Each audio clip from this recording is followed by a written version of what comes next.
की बात, वक्तुम गुणान गुण समुद्र शशांक शशांक कांतान, ज्ञा और का शशांक कांतान, वक्तुम गुणान गुण समुद्र शशांक कांतान।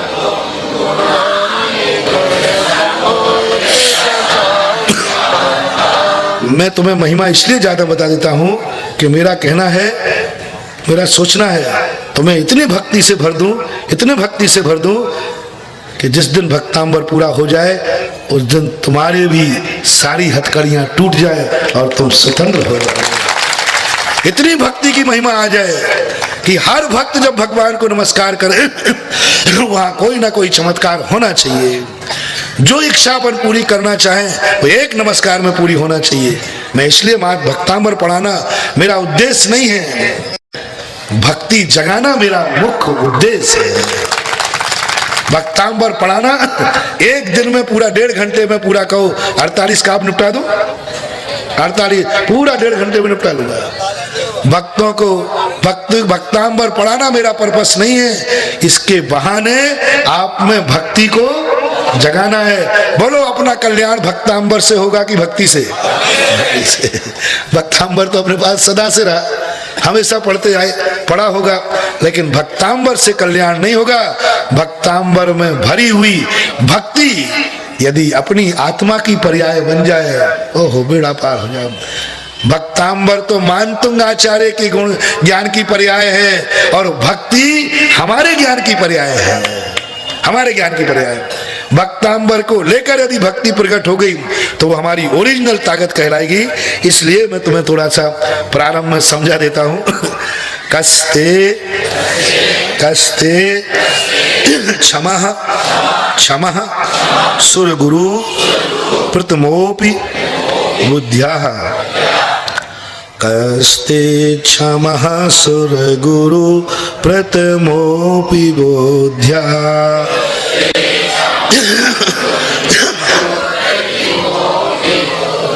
कल्पांत काल पवनोद्धत पवनोद्धत दा और धा पवनोद्धत नक्र चक्रम, कल्पांत काल पवनोद्धत नक्र चक्रम,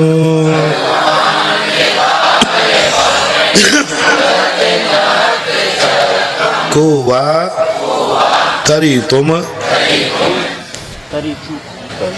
को वा तरी तू मल मम्बू निधिम भुजाभ्याम, को वा तरी तो मल मम्बू निधिम भुजाभ्याम।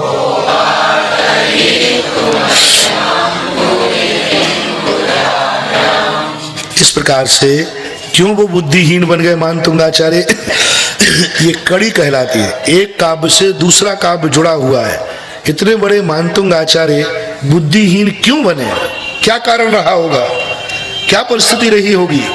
तो वो परिस्थिति पूज्यवर मानतुंगाचार्य खुद अपने मुंह से कह रहे हैं कि मैं बुद्धिहीन क्यों बन गया इनके सामने।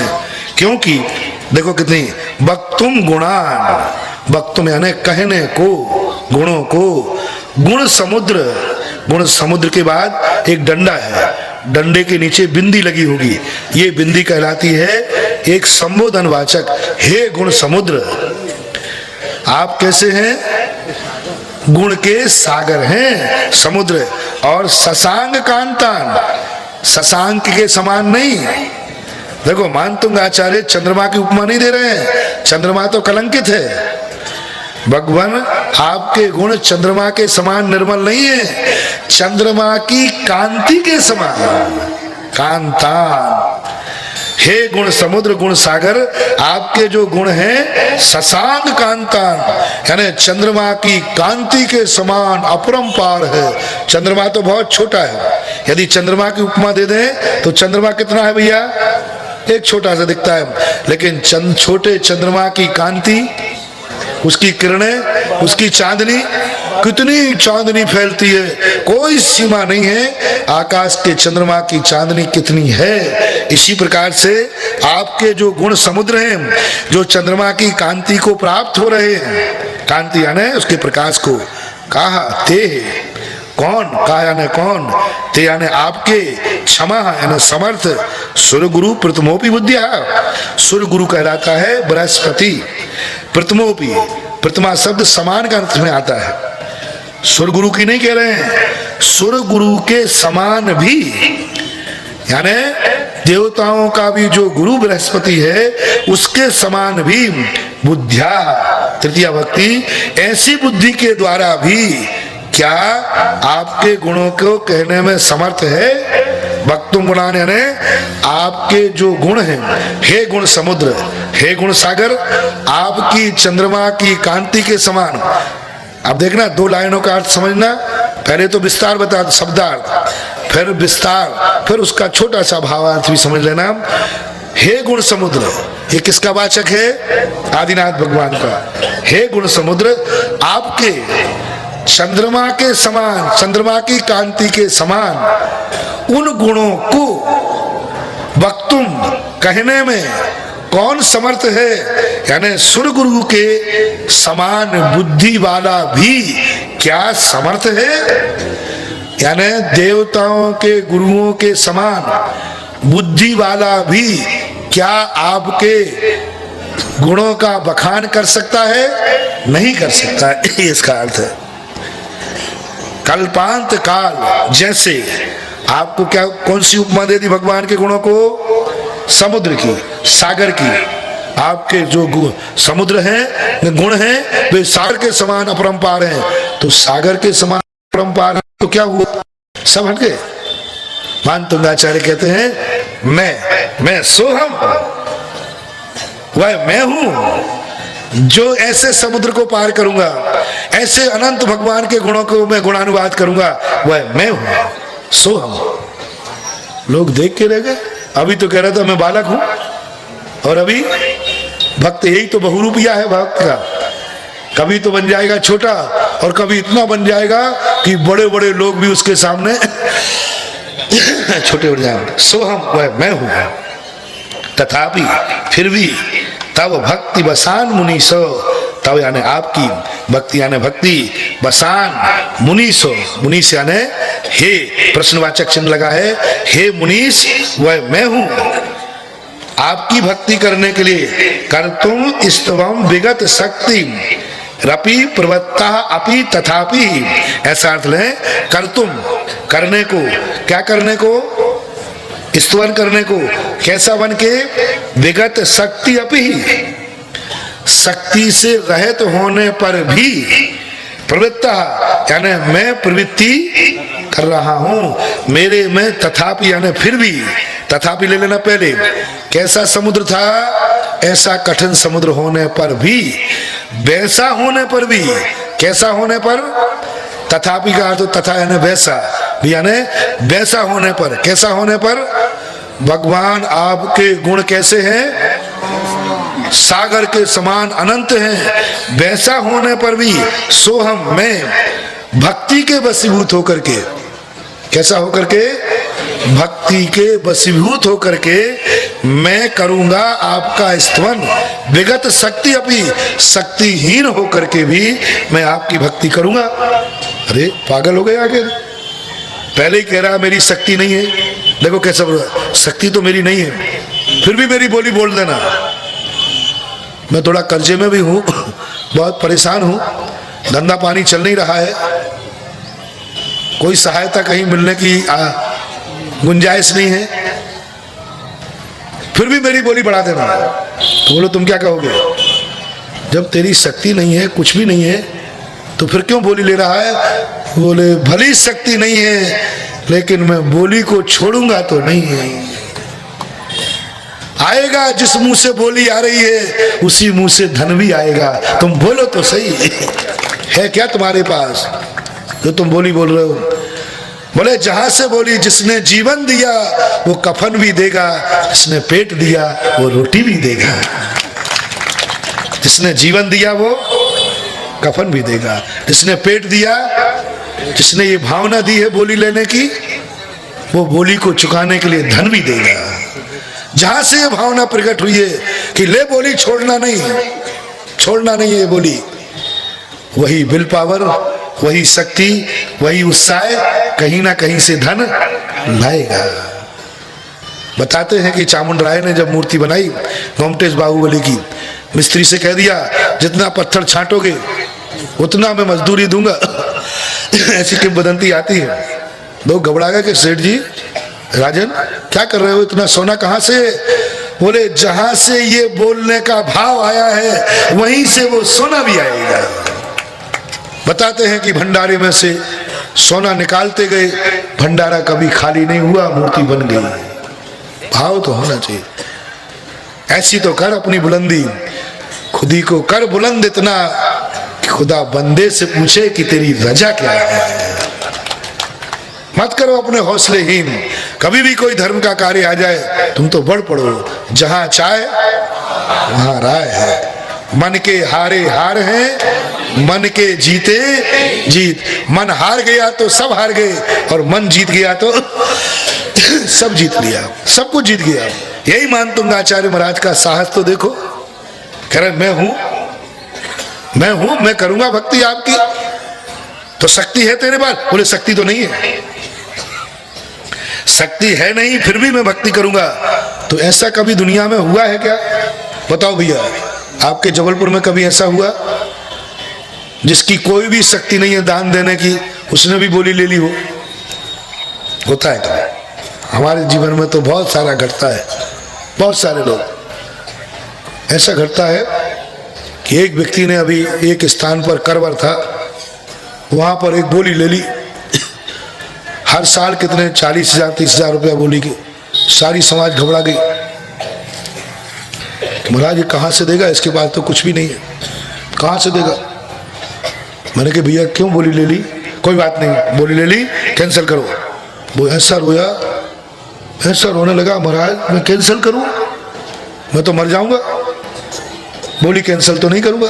और मैं खुद कह रहा हूं, समाज कह रहा है कि नहीं बोली कैंसिल कर दो, दूसरा लोग ले लेंगे।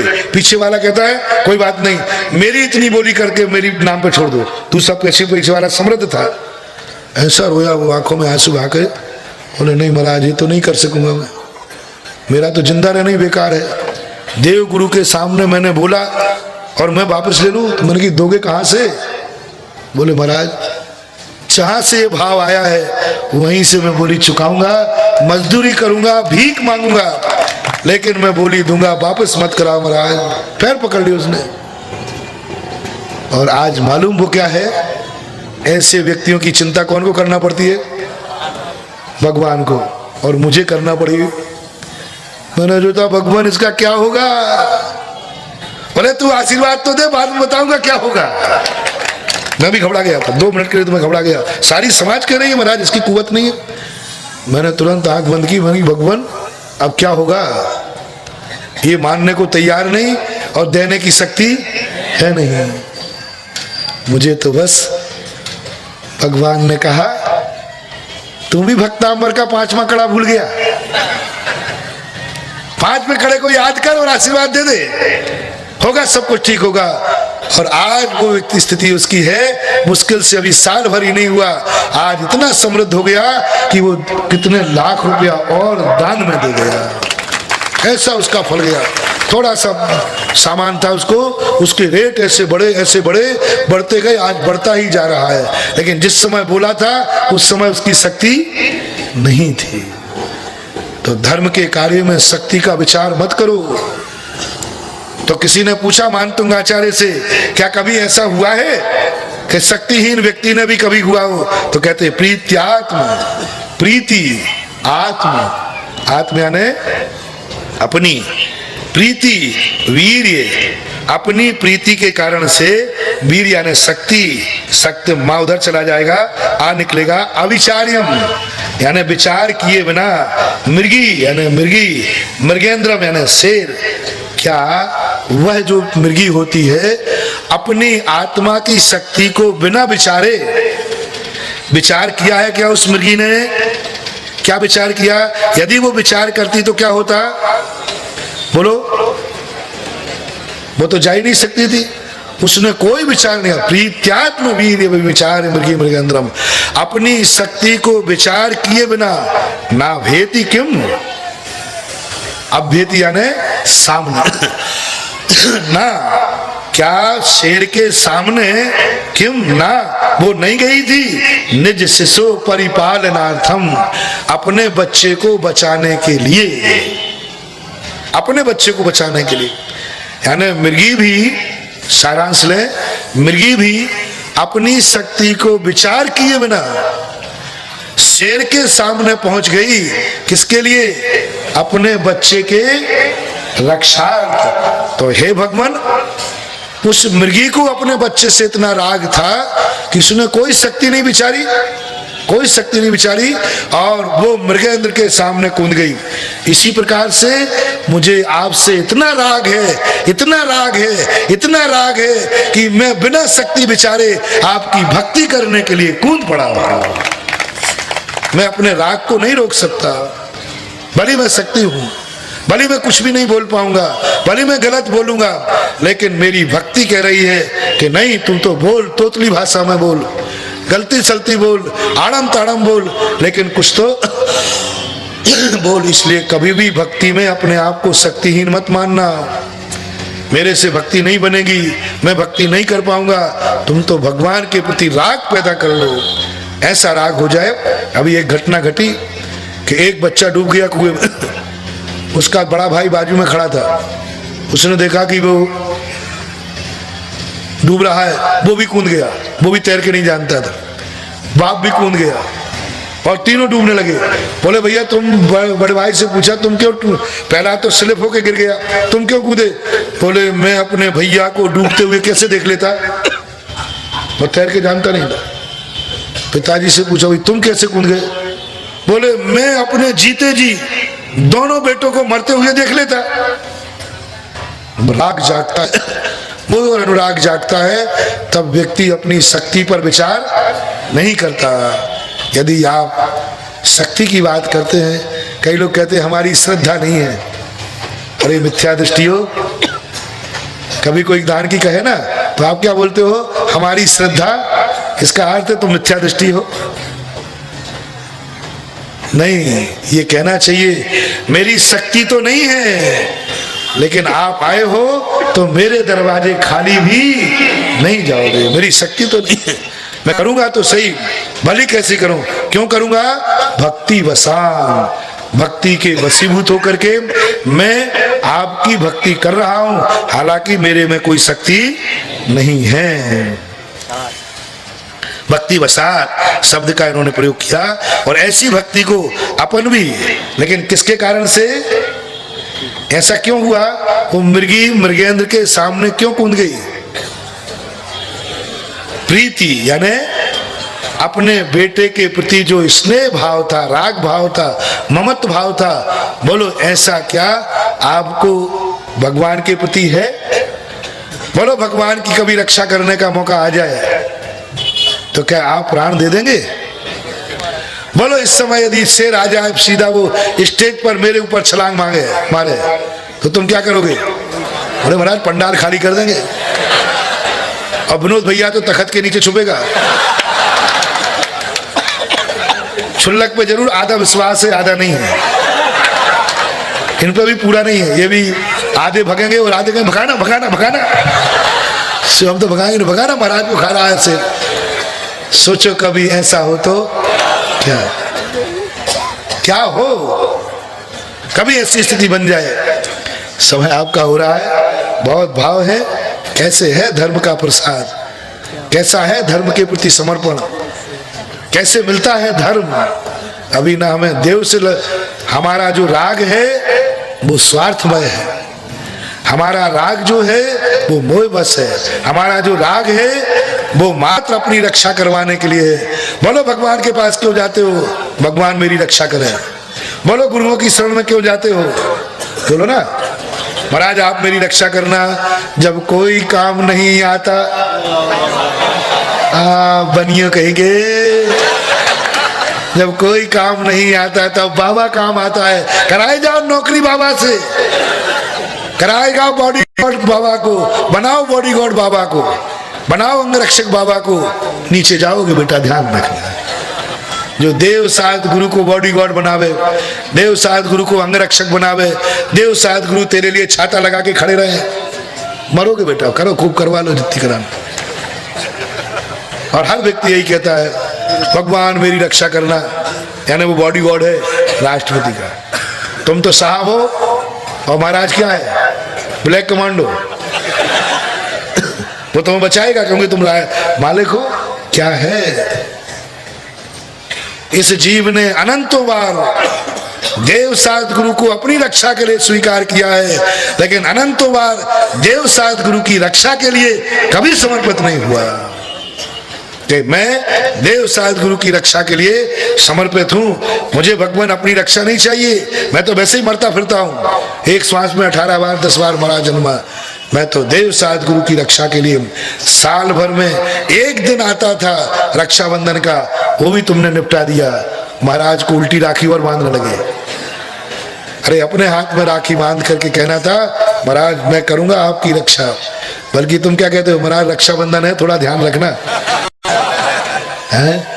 उल्टी बात है, बाद में ध्यान में आएगा तो अपन कल और समझेंगे कैसे राग उमड़ना चाहिए भगवान के प्रति, कैसा इतिहास बनना चाहिए और कैसे आत्मा के अंदर प्रीति जागना चाहिए। समय आपका होगा। दो क्या करें। समर्पण और भक्ति का 5वां सूत्र था, 5वां मंत्र था, 5वां साधन था कि जब भी अपन चाहते हैं कि मैं किसी की भक्ति करूं जो मेरे से अधिक गुणवान है, जो मेरे से अधिक पवित्र है, जिसके बिना मेरे जीवन का आधार नहीं बन सकता है, जिसके बिना मेरी जिंदगी का अस्तित्व निर्मूल हो जाता है, ऐसे व्यक्ति की भक्ति के लिए पहले तो पूज्यवर पूज्य मानतुंग आचार्य महाराज ने एक समर्पण की भाषा सिखाई कि तुम समर्पण हो जाओ, तुम अपना सब कुछ समर्पित कर दो उस आराध्य के चरणों में और तुम स्वयं अकिंचित कर हो जाओ।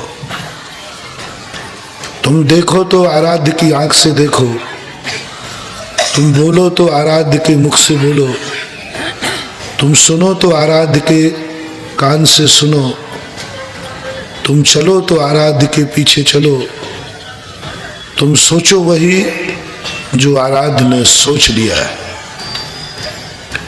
अपनी आंख, अपना मन, अपना विचार, अपनी सब कुछ समाप्त कर दो। समाप्त का अर्थ भगवान की चेतना में विलय कर दो। अपने ज्ञान को जब एक सम्यक दृष्टि भगवान के केवल ज्ञान में विलय करता है तो भगवान के केवल ज्ञान में कोई वृद्धि नहीं होती। उस सम्यक दृष्टि का शुद्ध ज्ञान केवल ज्ञान के बराबर इतना बड़ा हो जाता है। जब भी हम बड़ों में समाहित होते हैं, जब हम बड़ों में विलय को प्राप्त होते हैं तो ये नहीं समझना चाहिए कि मेरा अस्तित्व खो गया और बड़े आदमी का अस्तित्व बढ़ गया, बल्कि ये समझना चाहिए कि बड़ों के अस्तित्व में जब हम विलय को प्राप्त होते हैं तो हमारा अस्तित्व भी इतना बड़ा हो जाता है जितना अस्तित्व बड़ों का होता है। बड़ों का बहुत बड़ा। जब हम भगवान के चरणों में विलय को प्राप्त होते हैं, अपना मन वचन काया, अपना आचार विचार सब कुछ उनको समर्पित करते हैं तो हमारी दृष्टि, हमारे आचार विचार इतने बड़े हो जाते, इतने बड़े हो जाते हैं जितने बड़े भगवान के होते हैं, गुरु के होते हैं, आराध्य के होते हैं, गार्जियन के होते हैं। उज्जवल कुंदकुंज स्वामी महाराज ने कहा कि जब तुम आराध्य के प्रति समर्पित हो जाओगे तो तुम्हारा ज्ञान बहुत छोटा है, बहुत छोटा है, लेकिन जैसे यह ज्ञान आराध्य के ज्ञान में तुम विलय को प्राप्त करोगे तो तुम्हारा शुद्ध ज्ञान भी उतने ही ज्ञान को जानेगा जितना साक्षात सर्वज्ञ भगवान अपने केवल ज्ञान से जानते हैं, उतना ही अपन लोग शुद्ध ज्ञान से जानेंगे। कितनी बड़ी बात है। कहाँ केवल ज्ञानी केवल ज्ञान से जानते हैं तीन लोक की त्रिकाल पर्याय, वहाँ अपन छद्मस्त एक छोटे से ज्ञान से जान लेंगे। बस शर्त एक है कि तुम अपने ज्ञान का विलय भगवान के सर्वज्ञ के ज्ञान में कर दो। मेरा ज्ञान इनके ज्ञान से अलग नहीं है, मेरा ज्ञान इनके ज्ञान से अलग नहीं है। जैसे ही तुमने ये धारणा की भगवान का केवल ज्ञान सब तुम्हारा हो जाएगा। ऐसे हो जाता है जैसे एक बेटे ने एक दोस्त से कहा, पूछा दोस्त ने, भाई ये मकान कौन है, किसका है? बोले हमारी तो है। ये संपत्ति किसकी है? हमारी है। ये गाड़ी किसकी है? हमारी है। अरे भाई तूने इतने जल्दी कैसे मकान बना लिया? अभी तो तेरी उम्र 8 साल की है। ये गाड़ी तूने कब से कमाई में खरीद ली? अभी तो तू पढ़ाई में जा रहा है। उस बालक ने कुछ भी नहीं खरीदा, 1 रुपया भी नहीं कमाया, फिर भी मकान को दोस्त को जब परिचय देता है तो कहता है ये मकान हमारा है, ये गाड़ी हमारी है, ये धन दौलत हमारी है, ये दुकान हमारी है, ये फैक्ट्री हमारी है। बोलो किस पल पर बोल देता है? क्योंकि मेरी जिंदगी मेरे पिता से अलग नहीं है। मैं पिता का अंश ही नहीं हूं, मैं पिता का वंश हूं। अंश ही नहीं हूं, मैं पिता का वंश हूं, वंशज हूं, वंश से उत्पन्न हुआ हूं। इसलिए कितना बड़ा उसका बिल पावर देखो, कितना बड़ा बिल पावर। 1 रुपया नहीं कमाया, 1 मकान नहीं बनाया, 1 गाड़ी नहीं खरीदी, और सारी संपत्ति को दावे के साथ कहता है हमारी संपत्ति है। और कोई बुरा भी नहीं मानता, पिता भी सुन ले तो भी बुरा नहीं मानता। क्यों रे छोकरे, तेरी कब से हो गई संपत्ति? पिता को भी विकल्प नहीं आया और सब मान रहे अच्छा तेरा है ये सब। क्यों आ गया? क्योंकि उसने अपना सब कुछ पिता के अंदर विलय कर दिया, अपने आप को पिता का वंशज मान लिया। अब पिता की संपत्ति हमारी संपत्ति और हमारी संपत्ति पिता की। अब 2 रहे ही नहीं ना। जब वंशज हूं तो 2 कहाँ रहेंगे? पिता की सारी संपत्ति को मेरा कहने का अधिकार है। इसी प्रकार ये भक्ति, ये समर्पण क्यों आए दुनिया में? क्या पड़ी थी, क्या लेना देना था हमें भगवान का गुणानुवाद करने के लिए? क्यों करूं हम भगवान की महिमा, क्यों गाऊं, क्यों गुणानुवाद करूं? उन्होंने अच्छे आचरण किए, उनके लिए मुबारक। उन्होंने बहुत अच्छी ऊंचाइयां प्राप्त की, बहुत अच्छी बात है। हम क्यों उनकी प्रशंसा करें कि आपने बहुत अच्छे कार्य किए हैं, आपका आचरण बहुत अच्छा है, आप केवल ज्ञानी हैं, आप सर्वज्ञ हैं, आपके गुण अपरंपार हैं। हम क्यों बोलें? बहुत बड़ा रहस्य है। कोई भी कार्य बिना स्वार्थ के नहीं किया जाता। नीति है सृष्टि की। हम इसलिए नहीं बोल रहे हैं कि भगवान ने केवल ज्ञान प्राप्त कर लिया है, हम इसलिए नहीं बोल रहे हैं कि भगवान के पास अनंत गुण हैं। हम भगवान का गुणानुवाद इसलिए कर रहे हैं, हम भगवान में इसलिए विलय को प्राप्त होना चाहते हैं जिससे भगवान के सारे गुण मेरे हो जाएं और मैं कह सकूं यही तो सब मेरे हैं। क्योंकि मैं भगवान का वंशज हूं, अंश ही नहीं हूं। जिन गुण संपत्ति हो मत। कब कह सकोगे ये? कब कह सकोगे कि पिता की संपत्ति मेरी है? जब तुम उस पिता के बेटे कहलाओगे। बेटा बने बिना पिता की संपत्ति को अपना नहीं कह सकते। इसी प्रकार कब कह सकोगे कि भगवान का केवल ज्ञान हमारा ज्ञान है, भगवान के अनंत गुण हमारे गुण हैं, भगवान की संपत्ति हमारी संपत्ति है? जब हम भगवान के भक्त बनेंगे, भगवान को समर्पित हो जाएंगे, अपना सब कुछ जो मिला है सब भगवान की शक्ति में विलय प्राप्त कर देंगे। इसलिए मंदिर जाया करो बिल्कुल अकिंचित कर। मैं कुछ नहीं हूं भगवान, आप मुझे कुछ मत समझना, मैं कुछ नहीं हूं। मेरे पास तो जो था मैंने सब आप में विलय कर दिया। बस मैं कुछ भी नहीं हूं, लेकिन देखना भगवान, मैं कुछ भी नहीं हूं लेकिन देखना भगवान, मैं कुछ भी नहीं हूं लेकिन देखना भगवान, जो तुम हो वही तुम्हें हो। कितनी बड़ी प्रशंसा। बालम विहाय जल संसत बिंदु। भगवान मैं कुछ भी नहीं हूं, कुछ भी नहीं। ना मेरे पास बुद्धि है, ना मेरे पास ज्ञान है, ना मेरे पास शक्ति है, मैं कुछ भी नहीं हूं। मैं तो बस इतना हूं कि तुम्हारा बेटा हूं, तुम्हारा भक्त हूं। और जैसे बेटा कहेगा तो नीति कहती है तेरे पास कुछ भी नहीं है। कहाँ है? मैं तो बहुत छोटा हूं। बहुत छोटा सा बालक हूं, लेकिन बस इतना है कि जो पिताजी की संपत्ति वही मेरी संपत्ति, लेकिन मेरे पास कुछ भी नहीं। कितनी बड़ी मांग है ये, कितना बड़ा समर्पण है ये, और कितना बड़ी समर्पण करने के बाद उपलब्धि है। क्या कह रहा है भगवान? मैं कुछ भी नहीं लाया हूं, मैं भेंट में कुछ भी लेके नहीं आया, मेरे पास था क्या जो मैं लाता? मैं कुछ भी नहीं हूं।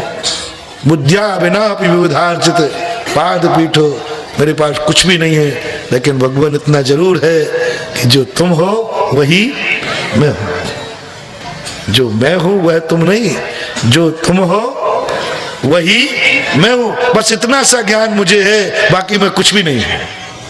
कितनी बड़ी शक्ति! यह है भक्ति की चरम सीमा। जब भक्त भक्ति में तल्लीन होता है तो इतना विलय हो जाता है, द्रव्य से, गुण से, पर्याय से, मन से, वचन से, काय से, भक्त और भक्त भगवान का भेद ही नजर नहीं आता, भेद ही पता नहीं चलता, दोनों में एकत्व नजर आ जाता है। जो भक्त है वही भगवान है, जो भगवान है वही भक्त है। ऐसी एकत्व बुद्धि जब भगवान का या गुरु का दर्शन करते हुए आ जाए, उस समय चमत्कार होता है भक्ति का, उस समय होता है नमस्कार, तो निधत्त निकाचित पापों का क्षय हो जाता है। उस समय ऐसी शक्ति जागती है जो दुनिया में किसी के पास नहीं रहती, वो शक्ति एक भक्त के पास जाग जाती है। इसलिए मंत्र लो कि भगवान या गुरु की या गार्जियन की, जब तुम भक्ति करो तो मिट जाना, पूरे मिट जाना, अपना थोड़ा भी अस्तित्व शेष नहीं रखना। थोड़ा भी मत कहना कि मैं कुछ हूं भगवान, मैं जबलपुर का बहुत बड़ा आदमी हूं। कुछ भी मत कहना भगवान मैं बहुत मनुष्य आदमी हूं, मेरे में बहुत अच्छे अच्छे गुण हैं। कुछ भी मत बोलना, प्रशंसा भी मत करना, बिल्कुल मत करना। तुम तो एक ही शब्द कहना, मैं कुछ भी नहीं हूं। और जैसे ही तुमने ये शब्द बोला, तुम कुछ भी नहीं हो तो फिर हो कैसे? जब तुम कुछ भी नहीं हो तो हो कैसे? तो तुरंत कहना मैं वही हूं ना भगवान जो आप हो, बस। बाकी मैं कुछ भी नहीं हूं। आप हो वही मैं हूं, बाकी मैं अकेला कुछ भी नहीं हूं। यानी आपकी सत्ता से मेरी सत्ता जुड़ी है, यदि आपकी सत्ता नहीं है तो मैं कुछ भी नहीं हूं। ऐसा भक्ति का वाल, ऐसा भक्ति का समर्पण जब आता है तो पूज्य वरमान तुंग आचार्य महाराज कितने बालक बनते जा रहे हैं, और फिर भी कहते हैं सोहम सोहम, वह मैं हूं, मैं ऐसी भक्ति करता हूं। तो भक्ति बिना समर्पण के संभव नहीं होगी, समर्पण करना पड़ेगा। अब समर्पण कितने प्रकार का होता है?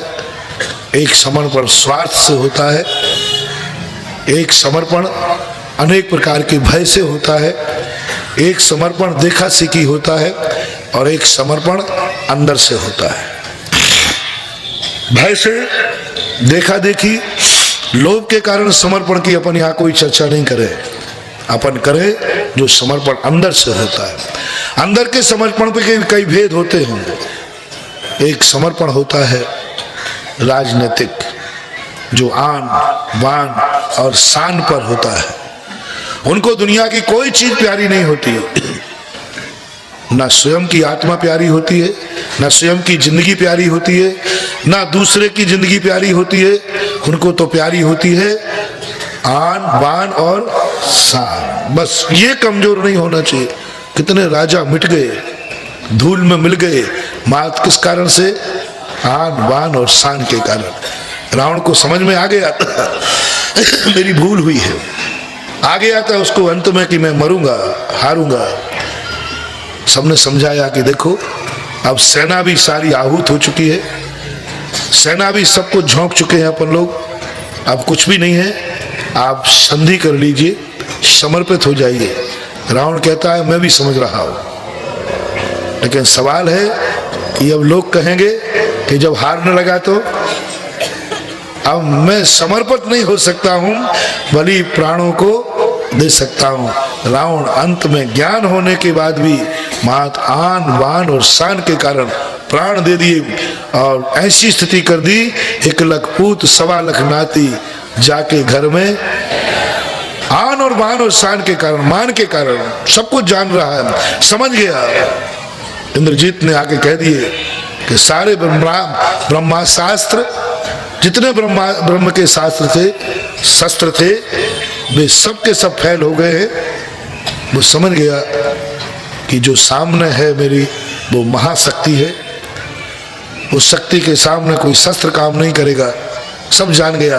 लेकिन किस लिए नहीं झुका? मान, आन और शान का मर जाता है। और समाज नीति की तरफ से देखो तो समाज में आप लोग जिनके प्रति राग होता है उनके प्रति मर जाते हैं, ऐसे मर जाते हैं।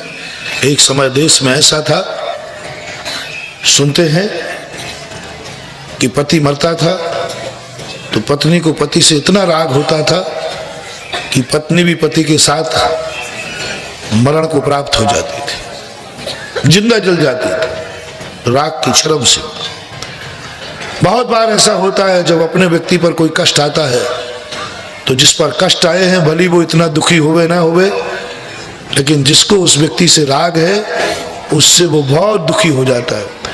और वो ये कह पाता है भगवान से, माँ बेटे के संबंध में कहती है, भगवान दुख देना है तो मुझे दे देना, लेकिन मेरे बेटे को नहीं देना, क्योंकि इतना राग है। स्वयं दुखी होना मंजूर कर लेगा लेकिन अपनों को दुखी नहीं होने देगा। ये राग की सामाजिक चरम सीमा है।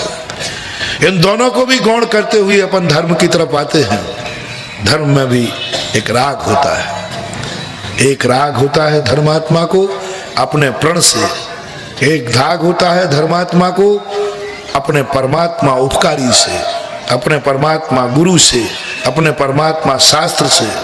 बहुत बड़ा राग होता है। धर्मात्मा की निशानी दो है, वो दुनिया के प्रति बहुत निर्दयी होता है, बहुत कठोर होता है, किसी से कोई मतलब नहीं रहता है, कोई मतलब नहीं रहता। दुनिया में कुछ भी होता रहे, लेकिन उसको राग होता है अपने व्रतों से, अपने संकल्प से। मालूम है कि साधु चींटी को क्यों बचाता है? इसलिए नहीं कि उस पर दया है, इसलिए नहीं कि मैं उसको नहीं मारना चाहता हूं, इसलिए कि मैंने जो व्रत लिया है कि मैं अपने मन वचन काया से किसी जीव को नहीं मारूंगा, तो अपने व्रत की प्रतिज्ञा को निभाने के लिए साधु चींटी पर पैर नहीं रखता। ना कि चींटी को बचाने का कोई भाव नहीं है, बचा ही नहीं सकते हम कहां तक बचाएंगे?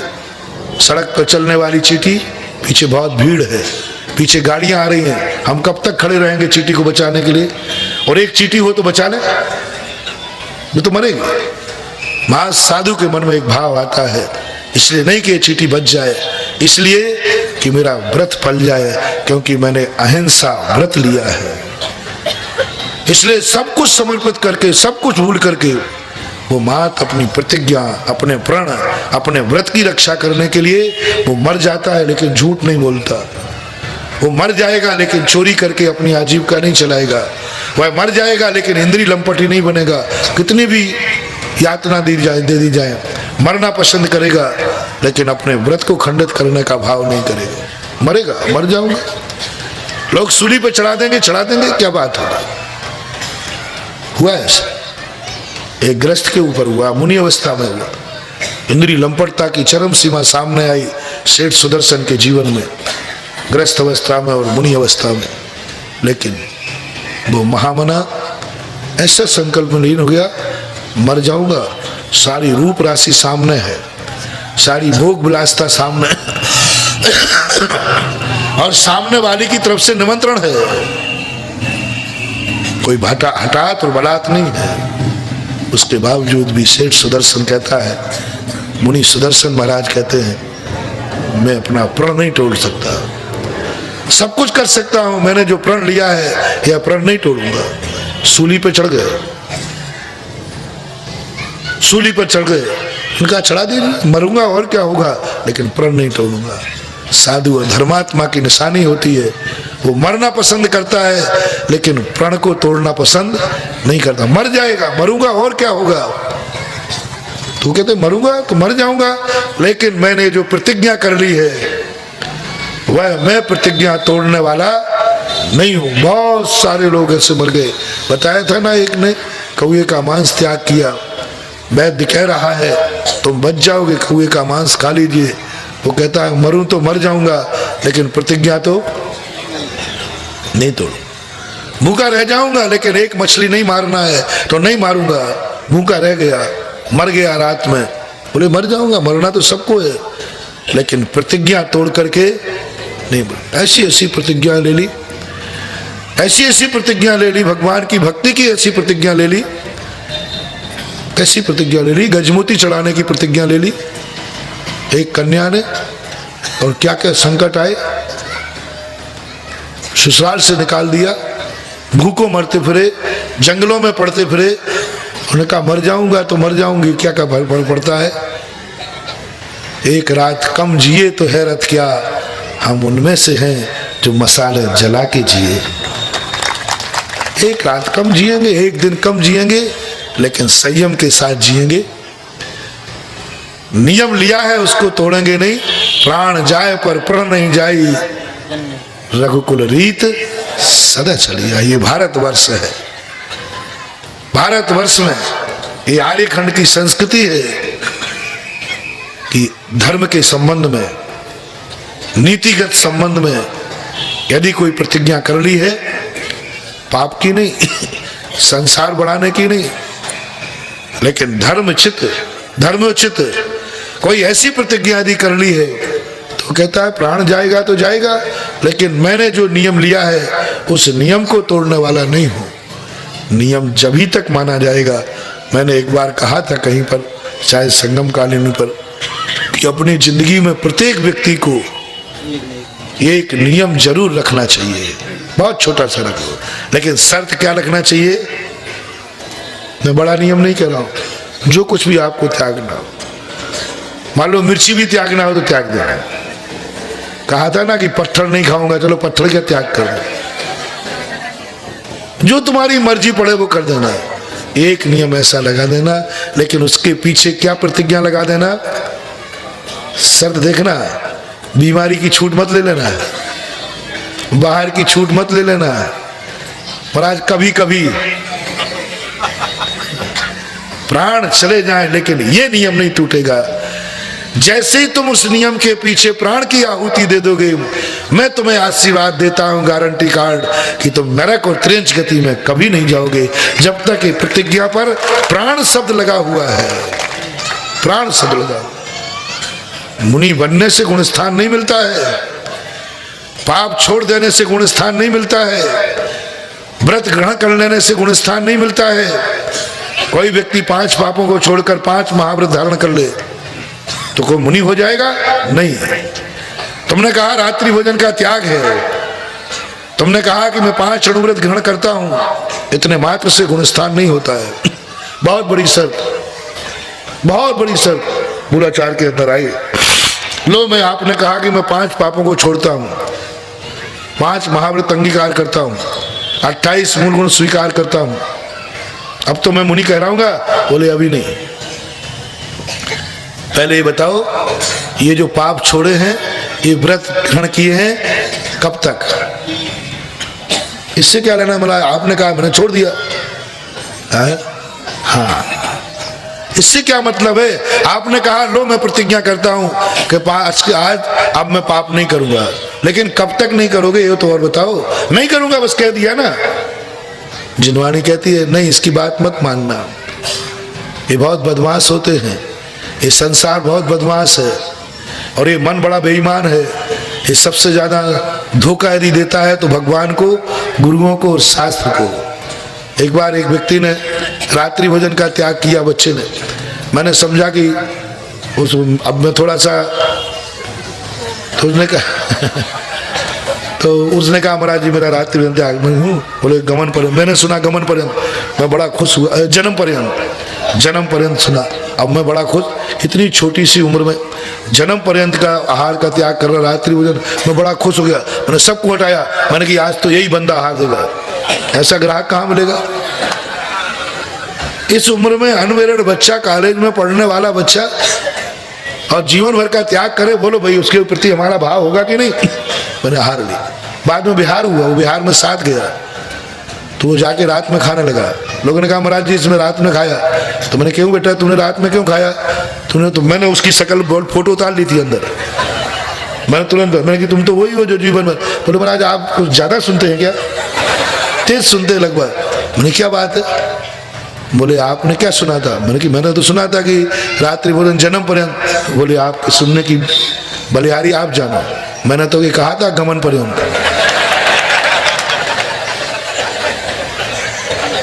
कि आपका गमन हुआ और हमारा व्रत का भी गमन हो गया। इसलिए जिनवाणी ने कहा ऐसे नहीं, इनसे पूछो कैसे पालोगे, कब तक पालोगे? थोड़ी विपत्ति आएगी तो उसको तोड़ दोगे, थोड़ा कोई भय दिखाएगा तो छोड़ के भाग जाओगे, थोड़ा कोई इससे अच्छा कोई लोभ दिखा देगा तो उस लोभ में चले जाओगे? नहीं, जब तक साधु ये नहीं बोलेगा कि जब तक मेरे घट में प्राण हैं, और इतना ही नहीं, जब तक मैं मोक्ष प्राप्त नहीं कर लूंगा तब तक इन महाव्रतों को नहीं छोड़ूंगा। दो प्रतिज्ञा, पर्याय की अपेक्षा से जब तक मेरे घट में प्राण हैं, प्राण की आहुति, पीछे प्रतिज्ञा देना है प्राण की, प्राण जब तक है तब तक मैं नहीं छोड़ूंगा। और इस व्रत को पालन करने में भले मेरे प्राण चले जाएं तो चले जाएं, लेकिन मैं प्रण को जाने जब तक साधु ये प्रतिज्ञा नहीं करेगा तब तक वो मुनि की कोटि में नहीं आते। इसी प्रकार आप लोग जब व्रत लेते हैं, नियम लेते हैं, बोलो किस व्रत के साथ में आपने ये जोड़ा है कि इस व्रत को पालन करने में प्राण जाए तो जाए, लेकिन व्रत नहीं जाएगा। यदि ऐसी प्रतिज्ञा आपकी नहीं है तो सावधान, आपका व्रत गुणस्थान नहीं बढ़ाएगा, आपका व्रत गुणकार निद्रा नहीं कराएगा, आपका व्रत पुण्य में अनंत गुणा अनुभाग नहीं बढ़ाएगा, आपका व्रत पापों की अनंत गुणा हीन नहीं करेगा। एक जनरल सामान्य पुण्य बंधेगा, इससे ज्यादा कुछ भी बंधने वाला नहीं। जनरल एक सामान्य पुण्य बन जाएगा, लेकिन वो जो गुणकार निद्रा है, अनंत गुणा जो षड गुण हानि वृद्धि रूप जो उपलब्धि है, वह उपलब्धि होने वाली नहीं है। इसलिए प्रत्येक प्रतिज्ञा के साथ में यह शब्द जोड़ो कि यह व्रत कब तक चलेगा। थोड़ी सी परिस्थिति में तोड़ दोगे, नहीं, ऐसा कौन सा व्रत है तुम्हारा जिस व्रत में आपने ये नियम कर लिया हो, महाराज प्राण चले जाए तो चले जाए, लेकिन ये व्रत तो मैं पालूंगा, मर जाऊं तो मर जाऊंगा, क्या फर्क पड़ता है। ऐसी यदि प्रतिज्ञा आपकी एक नियम की हो, सावधान, जैसे ही तुम प्रतिज्ञा करोगे परीक्षा होगी। उसने कौवे का मांस इसलिए त्याग दिया था, कोई कौवे का मांस खाता है क्या? लेकिन कर्म ने कहा मैं ऐसी बीमारी भेजूंगा, उसने कहा ठीक, मर जाऊंगा, मर गया, अमर हो गया। आचार्यों की लेखनी में टंकोत्कीर्ण हो गया, स्वर्ण अक्षरों में लिखा गया। आचार्यों ने ऐसे व्यक्ति का नाम लिख करके अपनी लेखनी को धन्य माना, धन्य है ऐसे प्रण और प्रतिज्ञा पर मरने वाला। दूसरा व्यक्ति जो होता है और दूसरा संकल्प करता है, महाराज मैं जीवन भर के लिए नहीं ले रहा हूं ये व्रत, श्रद्धा की अपेक्षा, देखना, एक क्रिया की अपेक्षा प्रतिज्ञा और एक श्रद्धा की अपेक्षा प्रतिज्ञा। क्रिया की अपेक्षा प्रतिज्ञा जीवन भर की है और श्रद्धा की अपेक्षा प्रतिज्ञा मोक्ष पर्यंत।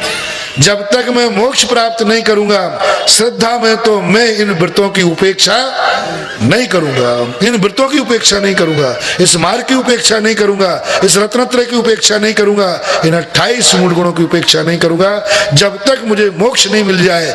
ये श्रद्धा का व्रत है, ये श्रद्धा का व्रत है, ये श्रद्धा की प्रतिज्ञा है। इसलिए कोई भी प्रतिज्ञा लेना है तो श्रद्धा में कब तक के लिए लेना है?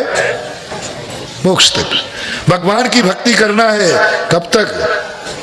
श्रद्धा में। महाराज सवेरे 6 से 7 बजे तक, कोई मतलब नहीं उस भक्ति से, कुछ नहीं निकलने वाला, करते जाओ, जिंदगी भर भक्ति करते जाना, कोई भी कर्म कटने वाले नहीं।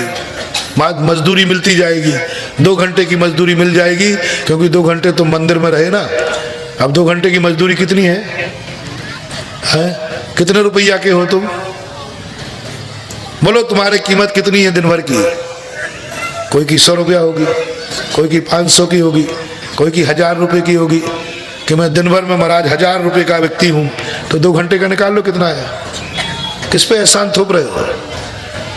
महाराज मैं 1 लाख रुपए का व्यक्ति हूं, दिन भर में लाख रुपए कमाता है। जबलपुर में बहुत मुश्किल है, चुपचाप बैठ हो जाता। कितना मान लूं? अधिक से अधिक बताओ, एक दिन की कमाई 1000, 10,000, 10,000 मान लें, ऐसे होंगे तो 10,000 को कमाने वाला 12 घंटे का और 24 घंटे में कमाता है 10,000, तो ये 2 घंटे के कितने हुए भैया? 400 रुपये। 2 घंटे तुमने मंदिर में दिए, अभिषेक किया, पूजन की, माला फेरी, 2 घंटे के 400 रुपये ले जाओ, चलो जाओ उठो यहाँ से। अब पीरियड टू पीरियड वेतन मिलता है, वैसे नहीं था कि पूरे साल भर का पैकेज दे दिया, चाहे आओ चाहे ना आओ। अब तो पीरियड मिलता है, 2 पीरियड पढ़ाओ, पैसे पाओ और पधारो। यही सिस्टम यहाँ है। तुम 2 घंटे मंदिर में दे रहे हो, तुम जितने रुपए की कीमत वाले हो उतना परसेंटेज 2 घंटे का तुम्हारे खाते में जमा होगा। इससे ज्यादा कुछ भी नहीं होने वाला, कुछ भी नहीं होना, मेरी बात मान जाना। बहुत बड़ा सटीक उदाहरण है। आपकी कीमत कितने रुपए की है और जितना समय आपने मंदिर में दिया है उतनी आपकी मजदूरी आपके खाते मिल जाएगी। जाओ 400 रुपया लेकर के जाओ, अपनी जिंदगी कितने दिन चलाओगे? कल फिर आ जाना, प्रतिदिन कमाओ और खाओ, बस। मैं तो आज यही देख रहा हूं, जितनी भक्ति हो रही है, जितनी मालाएं हो रही हैं, ये सब मजदूरी सिस्टम हो रही है। जैसे एक मजदूर दिन भर कमाता है, शाम को बेचारा खा लेता है, इसी प्रकार आप लोग जितना पुण्य कमा रहे हो, दिन भर खाते हो, 2 घंटे मंदिर में कमाते, मात्र मजदूरी का पुण्य है। प्रतिदिन कमाओ और प्रतिदिन खाओ। कोई भी व्यक्ति का बैलेंस नहीं बन रहा है पुण्य का, जन्म जन्मांतरों के लिए बैलेंस नहीं बन रहा है। क्यों बनेगा? क्योंकि आपने पूजा और भक्ति के प्रति ये नहीं कहा, बोलो मंदिर कब तक जाते रहोगे? बहुत बड़ी बात है, जाना 1 घंटे ही, 2 घंटे ही जाना है। तुमने छूट क्या ले ली महाराज? हाली बीमारी की छूट, जब तक सदेगा जब तक जाऊंगा।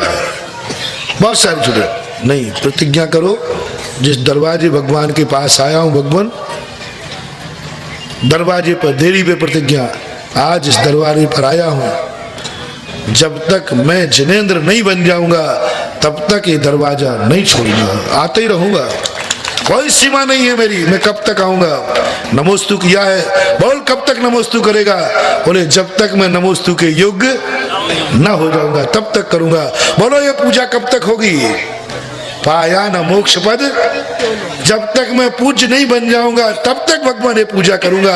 ऐसी यदि तुमने पूजा में, भक्ति में, माला में, ये माला कब तक फुरेगी नमोकार मंत्र की?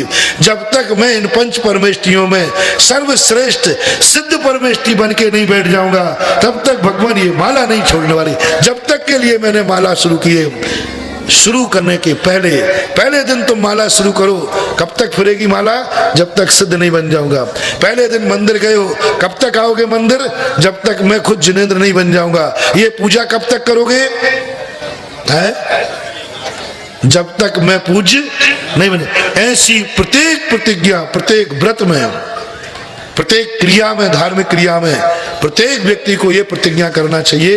ये प्रतिज्ञा करते ही आपकी वह प्रतिज्ञा सम्यक दृष्टि की प्रतिज्ञा मानी जाएगी। वह प्रतिज्ञा में किया हुआ पुण्य जन्म जन्मांतर तक काम आएगा। ऐसी किया हुआ प्रतिज्ञा में कभी भी उसको ऐसा कुल जाति नहीं मिलेगी जहां जिनेंद्र देव का नाम लेने वाला भी नहीं मिले। इससे बहुत फायदे हैं। जब तक मैं मोक्ष प्राप्त नहीं करूं तब तक मैं ये करता रहूंगा। तो कर्म कहता है, और 8 साल तक उसने निकाला नहीं, दोनों ने नहीं निकाला, दोनों ने निकाला। एक गया तो उसको 1 लाख के 2 लाख मिले, दूसरा भी एक साथ गया था, उसको 1.25 लाख मिला। तो बड़ा गुस्सा हुआ, बोले क्या मामला? मैंने दोनों ने एक साथ एक तारीख में जमा किया था, ये पक्षपात क्यों किया जा रहा है? बोले साहब इसमें अंतर है। बोले क्या अंतर है? तारीख एक ही है और निकालने की तारीख एक है। बैंक वाला कहता है इसने एफडी की थी, तुमने सेविंग में जमा किया था। तो इससे क्या? करंट अकाउंट में जमा किया था, इससे क्या फर्क है? बोले तुम्हें तो किसी भी दिन आकर के तुम ले सकते थे, तो हमने तुम्हारे पैसे का उपयोग नहीं किया, ज्यों का त्यों रखा है, क्योंकि मुझे डर था ये किसी भी दिन मांग सकता है। और इसके पैसे से मैंने 8 साल में इतना कमा लिया, क्योंकि इसने विश्वास दे दिया था कि लो ये पैसा मैं 8 साल तक नहीं लूंगा। तो 8 साल तक मैंने लोन दे दे करके इतना ब्याज कमा लिया, इसको दूना दे रहा हूं और कमा चौगुना लिया है। बोलो 1 7 8 साल दोनों ने निकाले, लेकिन प्रतिज्ञा का कितना बड़ा फल है। दूना मिले उससे 1.25 लाख मिला, मिले तो सही। ऐसे ही अपन कोई भी कार्य प्रतिज्ञा लेकर करना चाहिए, नियम लेकर करना चाहिए। कब तक करोगे ये नियम बताओ। तो हमारी एफडी आज बन जाना चाहिए, आज सबके नियमों की एफडी बन जाना चाहिए कि जो जो मैं आज तक धर्म कार्य कर रहा हूं ये कब तक करोगे। बोलो, श्रद्धा की अपेक्षा बताओ पहले, मोक्ष पर। ये भक्तांबर कब तक पढ़ना है? महाराज क्या बोल रहे हो? आपने तो कहा था कि 10-12 8-10 दिन में पूरा हो जाएगा। नहीं, वो तो कहा था, वो तो कहने की बात थी तुम्हें बुलाने की। तो तुम अब बच्चों को कैसे बुलाए? ऐसे सीधे कह दे। हमारे यहाँ आया कि मैं पहले बच्चों क्या कहा, बोले देख तू घर छोड़ दे, सब काम ठीक हो जाएगा। बोले ठीक हो जाएगा? बोले ठीक हो जाएगा। उसने छोड़ दिए। तो बोले ब्रह्मचारी बनने से क्या होता है? तो फिर क्या करूं? बोले क्षुल्लक बन। वो क्षुल्लक बन गया। बोले इससे कुछ नहीं होने वाला। फिर क्या करूं? बोले एलक बन। बोले एलक बन गया। बोले अब? बोले इससे कुछ नहीं होने वाला, मुनि बन। बोले सब पहले बातें क्यों नहीं बताई? बोले पहले बताता तू यहाँ तक आते ही क्या? मुनि बन। अब मुनि बन गया बेचारा, अब फंस तो गया ही था, मुनि बन गया। बोले अब तो ठीक है? बोले क्या खाक ठीक है? मुनि मृत धारे अनंत बार ग्रेवे को उपजायो पहने जे आत्म ज्ञान बिना सुख। मुनि बनने से कुछ होने जाने वाला नहीं है। जब तक तू निज आत्मा का अनुभव नहीं करेगा तब तक तुझे कुछ होने वाला नहीं। वो सोचता है पहले क्यों नहीं बताया? बोले यही तो तरीका है तुम्हें मुनि बनाने का, अंत तक कौन बनेगा? पहले दिन क्यों नहीं बनाया? जो जो भक्तांबर शुरू करेगा, यह भक्तांबर कब तक पड़ेगा? बोलो पहले दिन बता देते तो कितने लोग आते? तो हम भी तो बनियों का खा खा कर बहुत होशियार हो गए। हम भी तो नर्मदी का पानी पी रहे 4 महीने से। तो जो तुमसे कह गया वो तुम डाल तो हम फात। अब फंसे बेटा। अब ये भक्तांबर कब तक पढ़ना है? करो प्रतिज्ञा। कोई बात नहीं, छूट जाए छूट जाने दो, कोई बात नहीं। नहीं पढ़ पाएंगे, भावना तो भाव। भगवान मेरी भावना है जब तक मैं आदिनाथ जैसे पद को प्राप्त न कर लूं तब तक मैं सदा भक्तांबर पाठ पढ़ता रहूं, सदा पढ़ता रहूं। कोई मेरे लिए कोई सीमा नहीं है, बस शर्त है जिनेंद्र नहीं बनूं तब तक मैं पूजा करता रहूं। इसी प्रकार मंदिर गए हो, मंदिर यदि तुम जाते हो तो आज अपने नियम को रिन्यू कर लेना और मंदिर की देरी पे कहना भगवान जब तक इस दरवाजे आता रहूंगा जब तक मैं मोक्ष प्राप्त। यदि आप दर्शन और पूजन करते हो तो आज भगवान के सामने जाकर प्रतिज्ञा करना, हे त्रिलोकीनाथ भगवान आज जो मैं तेरा दर्शन कर रहा हूँ मालूम मैं कब तक करूंगा? जब तक मैं जिनेंद्र नहीं बन जाऊंगा तब तक तेरा दर्शन करता रहूंगा। अभिषेक में यही नियम ले लेना, जब तक करता जाऊंगा जब तक मैं तद्रूप नहीं हो पाऊंगा। इसी प्रकार से भक्ति में, इसी प्रकार से नियम में गुणस्थान जब भी बनता है जब वो कहता है लो मैं इस नियम को प्राणों की आहुति लगा दूंगा, लेकिन प्राण छोटे पड़ जाएंगे और प्रण उससे बड़ा है, प्राणों से भी बड़ा प्रण हो जाए तब गुणस्थान बनता है, तब गुणकार निर्जरा होती है। हमें तो प्राण प्यारे हैं और प्रण तो धूल में जाए सो जाए। थोड़ी थोड़ी कठिनाइयों में, थोड़ी थोड़ी परेशानियों में हम नियम को, प्रण को तोड़ देते हैं, धूल में मिला देते हैं। छोटी सी परेशानी आ गई, छोटी सी घर में के रिश्तेदार आ गया, उस दिन साहब अभिषेक को नहीं जाएंगे, पूजन में नहीं जाएंगे। थोड़ी सी कोई परेशानी आ गई, बोले आज भक्तांबर नहीं पढ़ेंगे। छोटी सी परेशानी आ गई, आज माला नहीं फेरेंगे। छोटी सी परेशानी आ गई और आपने नियम तोड़ दिया। बच्चों का खेल नहीं है, करो नियम आज प्रतिज्ञा के कि जो कुछ भी मैं धर्म का कार्य करता हूँ इसको जब तक मोक्ष नहीं मिलेगा तब तक मैं इसे छोड़ूंगा नहीं, इसकी उपेक्षा करूंगा नहीं। आपको सम्यक दर्शन की भूमिका बन जाएगी और बड़ी अंदर चेतना से ले लिया तो इसी पंडाल में तुम्हें सम्यक दर्शन हो जाएगा।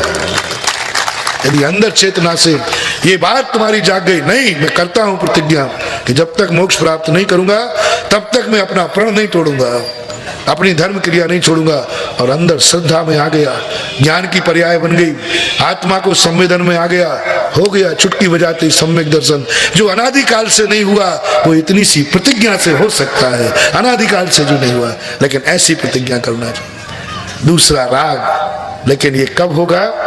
जब व्यक्ति को राग जाग जाए व्रतों से। कितना राग कि प्राण भी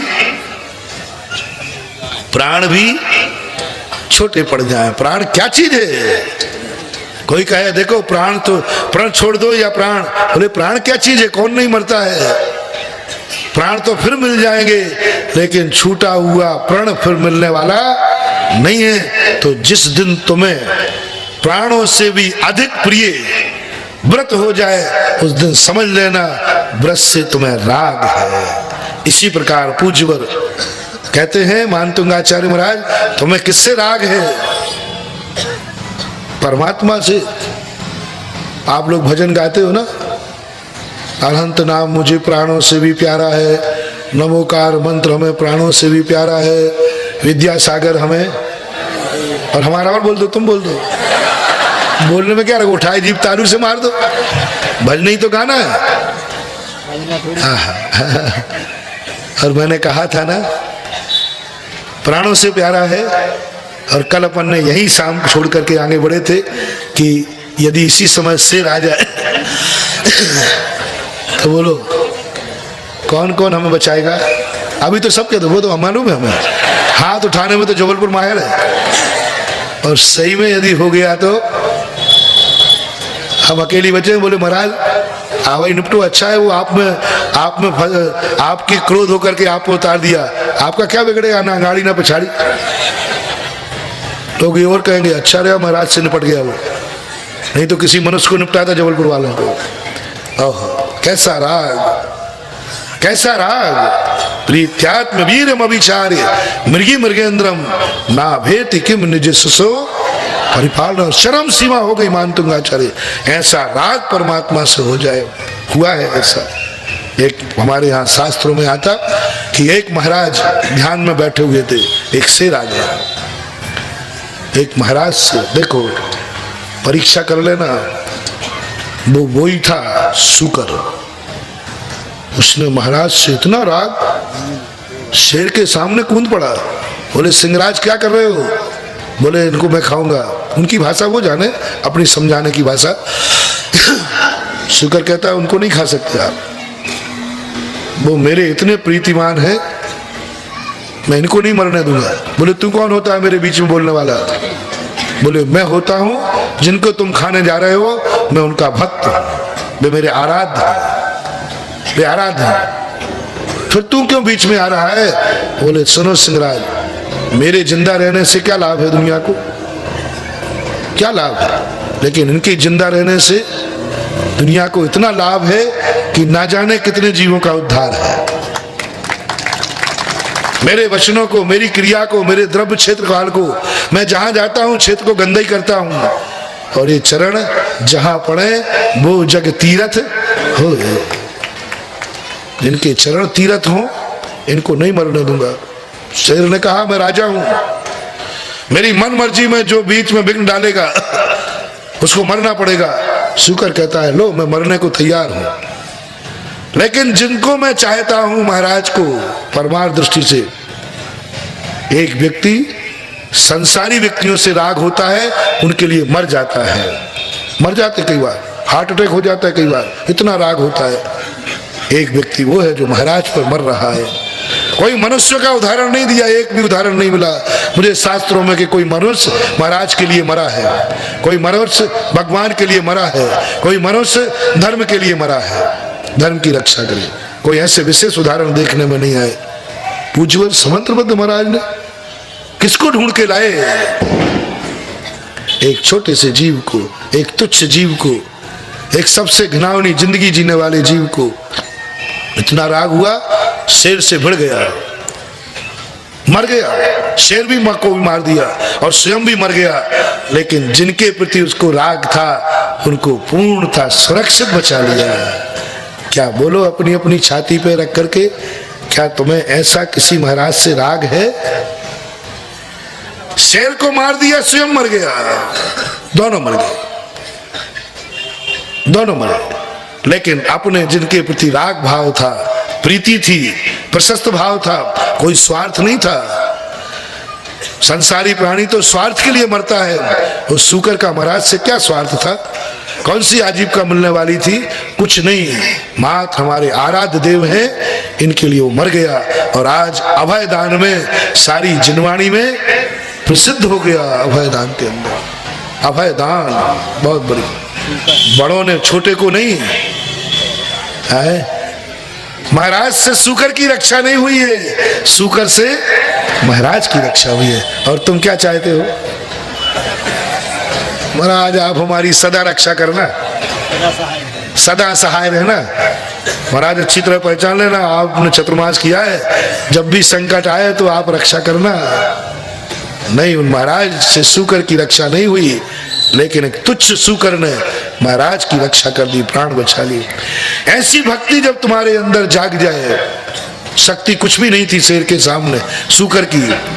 शेर ने कहा भी, तेरी कितनी शक्ति है जो मेरे से भिड़ रहा है? बोले सवाल शक्ति का नहीं है, सवाल भक्ति का है, सवाल भक्ति का। वैसी भक्ति उमड़ पड़े। इसलिए ये 5वां सूत्र जो भगवान ने, वो पूज्यवर मानतुंग आचार्य महाराज ने दिया, इस सूत्र को अपने प्राणों से भी प्यारा रखना। जब भी तुम्हारे मन में थोड़ा हीन भाव आ जाए, जब भी तुम्हारे मन में ऐसा भाव आ जाए कि मैं भगवान का मंदिर, भगवान की भक्ति करने के लिए, जब तक मेरे ऊपर कोई विपदा नहीं आई है, कोई परेशानी नहीं आई, तब तक महाराज मैं अभिषेक पूजन करता रहूंगा। जब तक मुझे कोई परेशानी नहीं आई, तब तक मैं मंदिर जाता रहूंगा।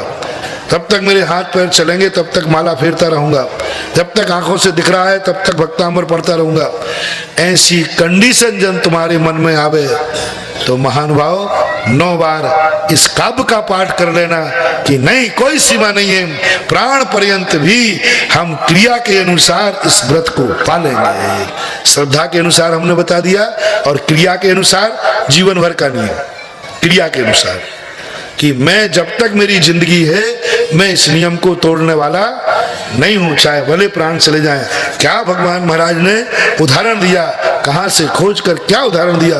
अच्छे अच्छे लोगों को, जिनके बिल्कुल हताश हो चुके हैं, जिनके धर्म के प्रति अरुचि भाग जाग गई है, वे व्यक्ति यदि इस श्लोक को पढ़ लें तो उनके अंदर भी जोश आ जाएगा। मृगी मृगेंद्र के सामने कूद गई एक बच्चे के राग के कारण से। ऐसा राग देव शास्त्र भू से होना चाहिए। उन अज्ञानियों के चक्कर में मत पड़ना जो ये कहते हैं पंच परमेष्टि विषय राग करना संसार का कारण है। ये राग आग दहे सदा ताते समामृत से ये चिर भजे विषय कसाय अब तो त्याग निज पद ये। कुछ अज्ञानी समय सारी लोग पढ़ करके इतने अहंकार में हो गए हैं, वो कहते ये पंच परमेष्टि से राग करना ये भी तो आग ही है। अरे भैया, वहां पंच परमेष्टि के राग को आग नहीं कहा है, वहां पंच इंद्रियों के विषयों के राग को आग कहा गया है। विषय कसाय शब्द डाला है। यह शब्द का अर्थ क्या हुआ? यह राग आग दहे सदा ताते समामृत से चिर भजे विषय कसाय त्याग। यानी जो विषय कसायों का राग है, ये आग है। पंच परमेष्टि से किया हुआ राग आग की कोटि में नहीं आता। मैंने एक संस्मरण सुनाया था बहुत पहले का, याद मात दिला रहा हूं अभी। जो जब सूर्य डूबता है तब भी लालिमा होती है, सूर्य निकलता है तब भी लालिमा होती है, लेकिन दोनों लालिमा में कितना अंतर। प्रभात में भी लाली होती, संध्या में भी लाली है, एक जगाती एक सुलाती, कितने अंतर वाली है। पंच परमेष्टि का जो राग है वो प्रभात की लाली के समान है, मांगलिक है, जगाने वाला है, अभय दान देता है। और पंच विषयों का, पंच पापों का, इंद्रियों के विषयों का जो राग है, सांसारिक जो राग है, वो कैसा राग है? संध्याकालीन राग है जो हमें सुलाता है, अंधकार बुलाता है, भय पैदा करता है। जैसे जैसे शाम होगी आप घर को दौड़ोगे, और जैसे जैसे प्रातः होगी आप घर से दौड़ोगे। अभय, कोई डर नहीं, सवेरा हो गया।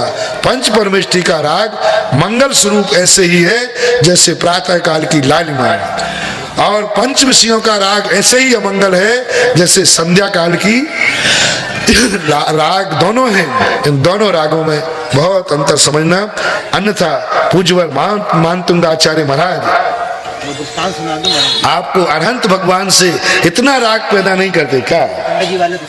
अरे पंडित जी वाला रहने दो, इन्होंने सुना है, सुना दिया पहले। मेरे जीवन की घटना है कि जब मैं छुल्लक बना, शुरू में नैनागिर की बात है, संक्षेप में सुनाऊंगा क्योंकि अपना विषय नहीं चल रहा है। तो उस समय एक पंडित जी आए, वो परिचित थे पहले गृहस्थ अवस्था से। उन्होंने कहा पंडित महाराज जी दीक्षा ले ली क्या? मैंने कहा तुम पागल हो क्या, दिख नहीं रहा क्या? बोले नहीं मैं आपसे पूछना चाहता हूँ। मैंने कहा अब पंडितों से पहले, अरे बुद्धिमान आदमी है कौन मुझसे, क्यों पूछ? बोले आप कहो तो सही मुझसे ली दीक्षा के नहीं। हमने कहा ले ली। बोले क्या पाया? मैंने कहा ये भी कोई पूछने का तरीका है? पिछी पाई, कमंडल पाया, आचार्य विद्यासागर पाए और लंगोट दुपट्टा पाया, और क्या चाहते हो पाने में? ये तो पाया है। बोले बस यही पाया। बोले दीक्षा के पहले और अभी में कोई अंतर नहीं है। मैंने क्यों अंतर नहीं है? बोले वहां माँ बाप की आज्ञा में चलते थे, यहाँ गुरु की आज्ञा में। वहां कहीं जाना तो माँ बाप से पूछना, इधर गुरु से पूछना। उधर कुछ गड़बड़ करना तो माँ बाप का डर, इधर गुरु का डर। डर तो ज्यों का तो है, भय तो ज्यों का तो है। उधर माँ बाप का राग, इधर गुरु से राग। कोई अंतर नहीं है, राग सब है। और ऐसी गोटी फैलाई कि हम लोगों का दिमाग खराब हो गया। ऐसी गोटी, पंडित बड़े खतरनाक होते, ऐसी गोटी फैला गए कि दिमाग खराब की बात। तो सही तो क्या गए पंडित जी, बिल्कुल पक्का कह रहा हूं, यथार्थ में है घटना, सही तो कह रहे पंडित जी। यहां महाराज का डर लगता है, उधर घर का डर तो अभी छूटे ही नहीं। तो हम लोग उठ करके सामायिक से उठे।